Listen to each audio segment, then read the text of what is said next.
हॉटेलसारखे झणझणीत, मसालेदार आणि एकदम मऊ छोले घरी बनवायचे असतील तर आजच ही रेसिपी नक्की करून बघा.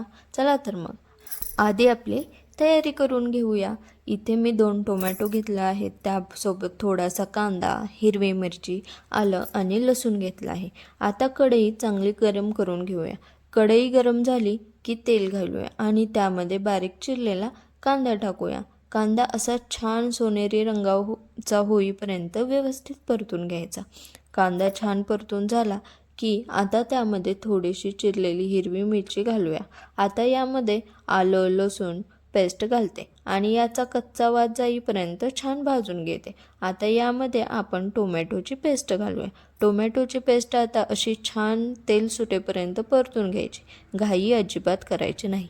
मसाला जितका छान भाजला जाईल ना तितकी चव एकदम मस्त येते.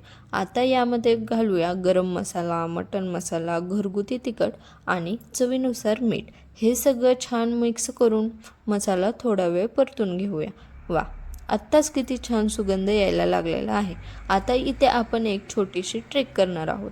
आपण जे छोले शिजवून घेतलेले आहेत ना त्यामधून 1 वाटी छोले काढून घेऊया आणि मिक्सरमध्ये बारीक करून त्याची पेस्ट करून घेऊया. आता ही पेस्ट आपल्या मसाल्यामध्ये घालूया. ही पेस्ट घातल्यामुळे आपल्या ग्रेव्हीला नैसर्गिक असा छान घट्टपणा येतो. मसाला एकदम मस्त रिच होतो आणि तो छोल्यांना छान लागून राहतो. त्यामुळे वेगळं काही घालायची गरज पडत नाही.